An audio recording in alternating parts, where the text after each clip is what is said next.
Hello, welcome back to Pure SQL tutorial. In this tutorial, we're going to continue to discuss about Pure SQL control structure. And last time we discussed about already we completed this selection, and then here we're going to discuss mostly on iteration. All right. So before that, let's ask me a question. So my question is, can you find out the squares of number from 1 to 10? Write a program. That program is going to give me 1, 1, 2, 4, 3, 9, 4, 16, and so on, 10, 100. So this question, what we are saying, we are iterating. We are doing the operation. The operation is that we are squaring. So whatever value we get, we square it. Okay, we square that number. But to get a value from 1 to 10, you have to do in some kind of loop. Okay, you continue to do that operation 10 times. Now I can also ask you, you can find me a square from 1 to 100.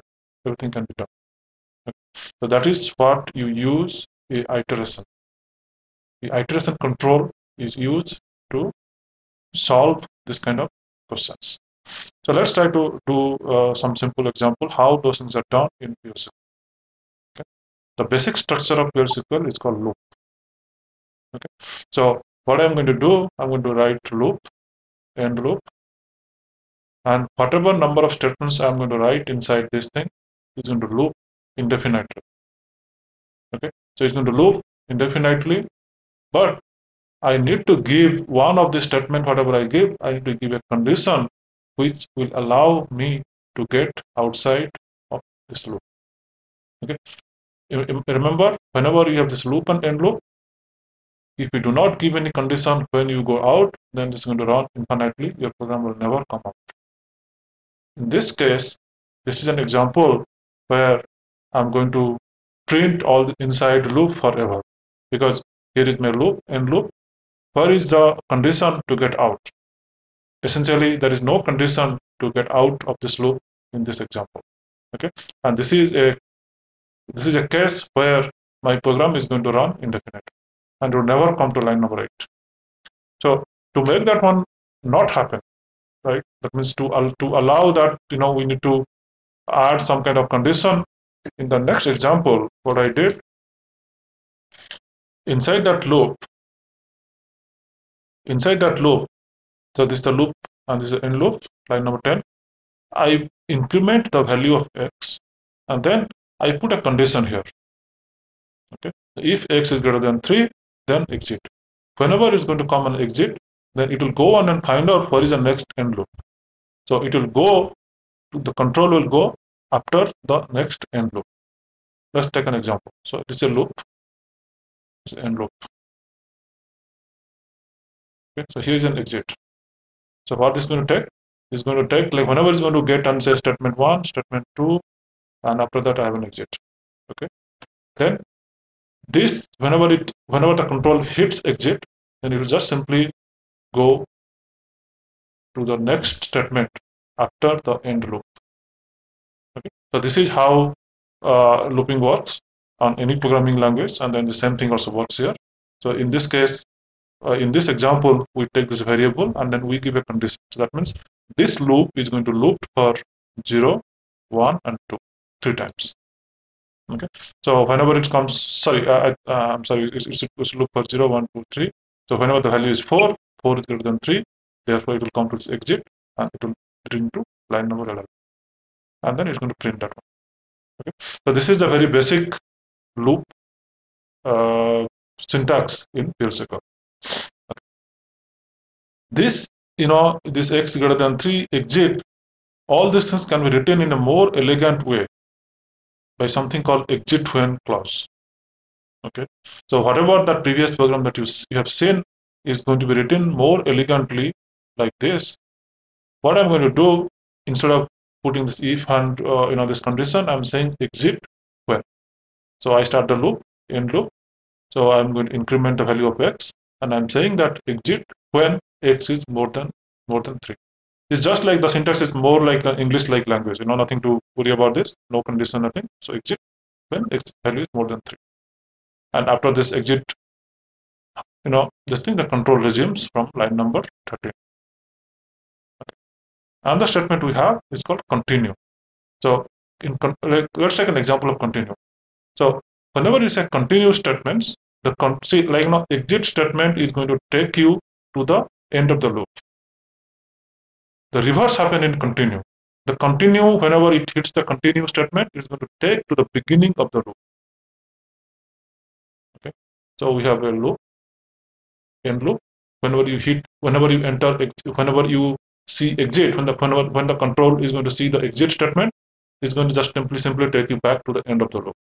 Instead of that, whenever the control says another statement called continue, then it's going to bring you to the beginning of the loop. The similar thing happening here. So what we're doing is we are having a x number and then we say loop. So line number 4 we start the loop, and line number 16 we are ending the loop. And in between, what we are doing, we are incrementing the value of x to 1, and then I have a condition here. If x is less than 3, then don't do anything. No need to go to line number 12, right? So for x is less than 3, you from line number 9 you go back to line number 4 again. So let's say the first value of x is equal to 0, and then now it becomes x is equal to 1. So the value of x is equal to 1 at line number 6. Since x is less than 1, so this condition is true. Therefore, it comes to this if loop. And inside that if loop, I'm saying continue. So that means I'm going to go back to line number 4. So that means line number 12, 13, 14, 15 is not going to be executed right now. So then the value becomes 2. Again, 2 is less than 3. Again, continue. So comes back to the line number 4. Then become 3. Whenever it becomes 4, that means x less than 4 is less than. So this condition is no more going to be true. Therefore, it's going to continue to go to line number 12. So line number 12 is going to print whatever this thing, and then going to exit. So basically the value of x is 4 now.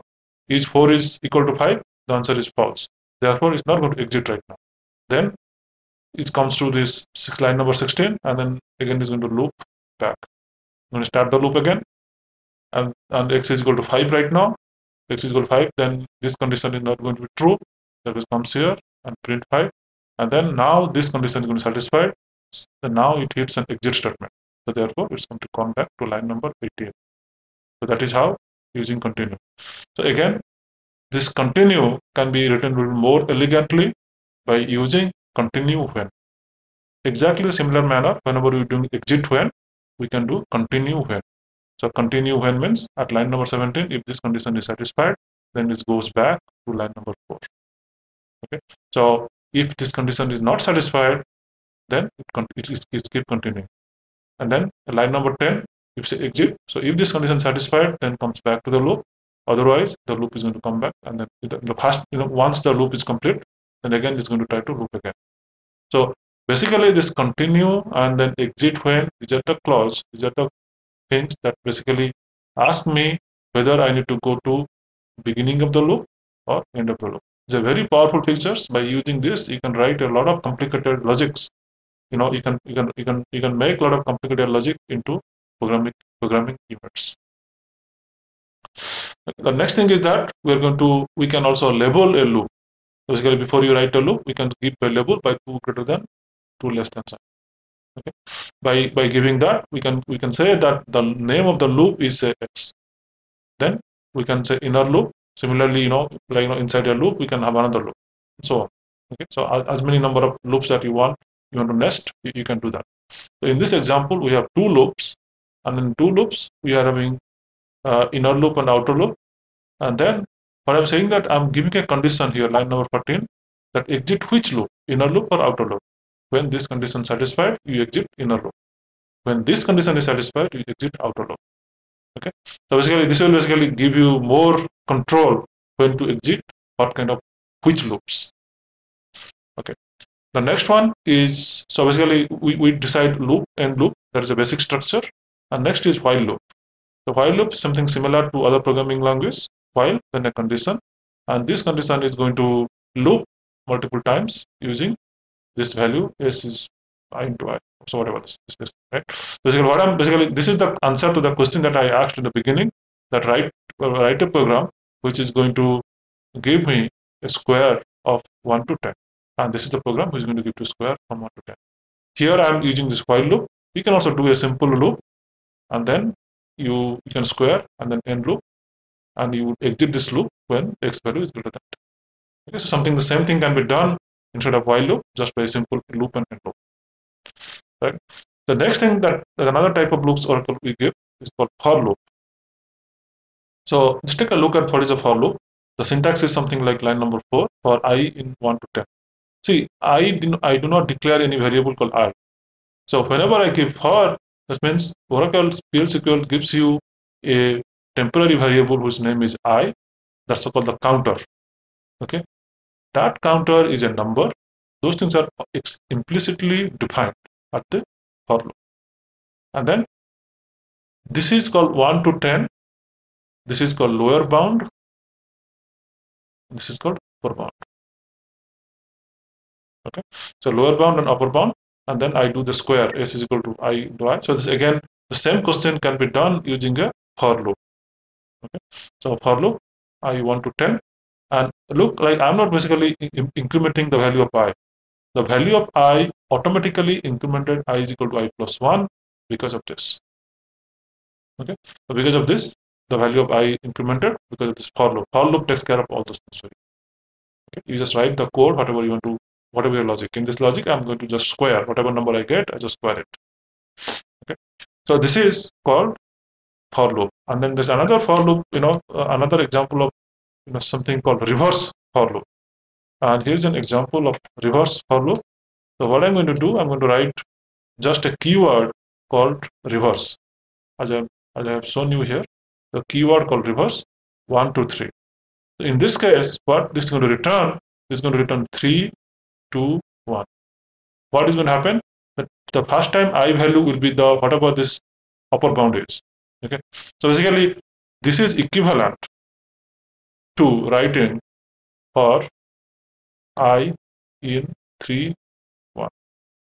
Okay, the same thing. So basically reverse basically going to start, whatever the upper bound. So this is the lower bound, this is the upper bound. In case of reverse, those upper bound, lower bound will change.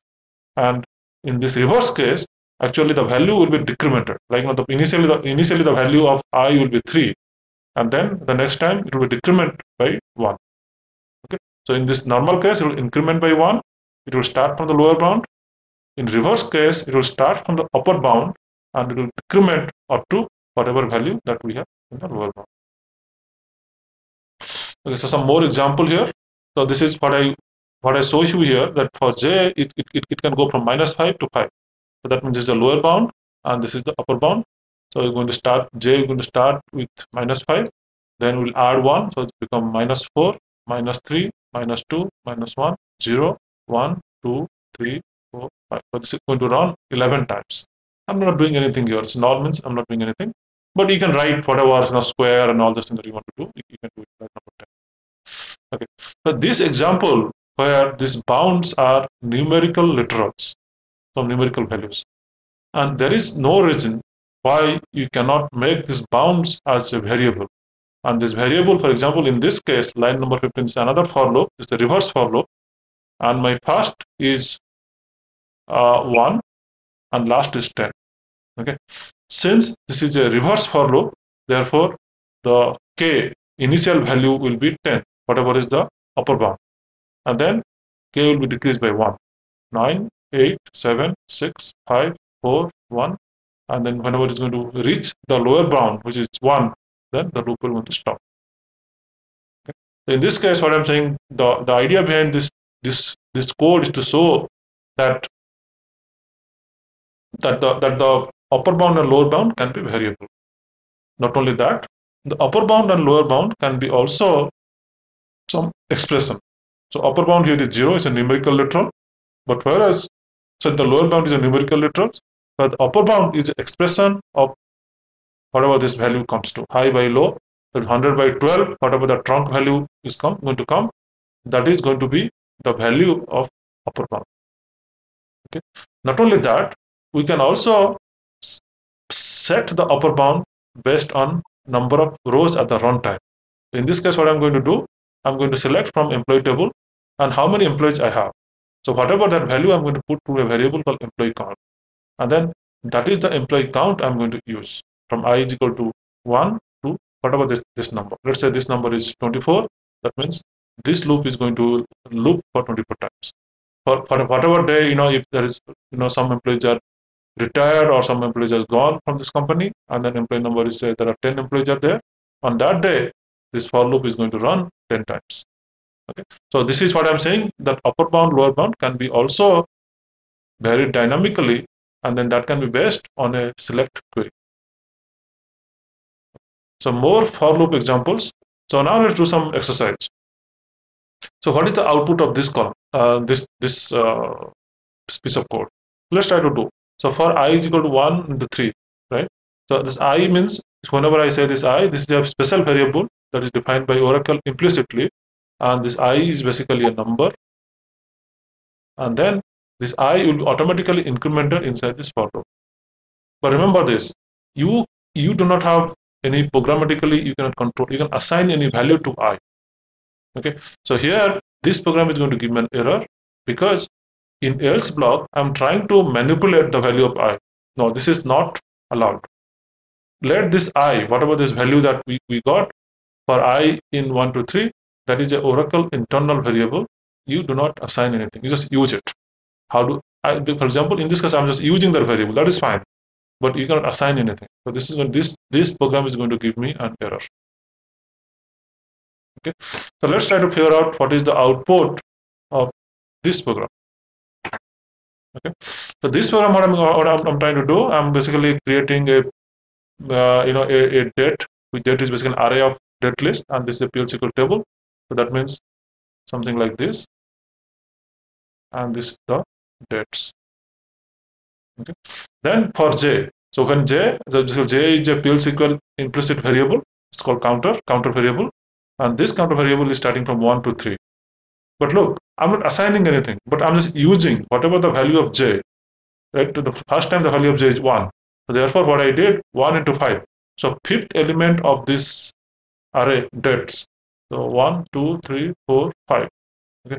So this element is now today, sysdate. Whatever the date today we have is assigned to sysdate. So this is this because so here I'm using J. I'm not assigning J unlike in this case. Okay. So this is why the output would be that, and then the line the fifth element of this array is going to be populated. Then again the 10th element, because when J value is 2, then 5 into 2 is 10, and again 15 element. Sysdate, not sysdate. Okay, so this is how this is the output of this program. So let's try to do one more thing. So what is the output of this program unit? Okay, so in this program unit, what I'm going to do, this is a for loop, and inside the for loop, I'm going to start from 12. So obviously the lower bound is 12 and upper bound is 10, right? So in this case, the lower bound is already more than the upper bound. So therefore, this for loop is not going to be, the condition has already well passed. Basically, the idea behind for loop for I in 1, 2, that means start with 1 and go to 2 by incrementing. And for I in reverse, 1 to 2, that means you start with 2 and then go back to 1 by decrementing. So now you look at this. This is not a reverse for loop. This is a standard for loop, normal for loop. So you basically, what I'm saying to this compiler is that, okay, you start I with 12 and you increment by 1 and go to 10. This is absurd, right? Because you cannot, even if you increment, you cannot go to 10. This can be a good line if instead of I reverse. This can possible. Because, okay, in the reverse, what I'm saying, I start with 10, with the upper bound, that's 10, right? And then it can go back to 12. Okay, so that is also possible. Okay, so this output. This is nothing. No. So this for loop is not going to work, and just this for loop will never be traversed.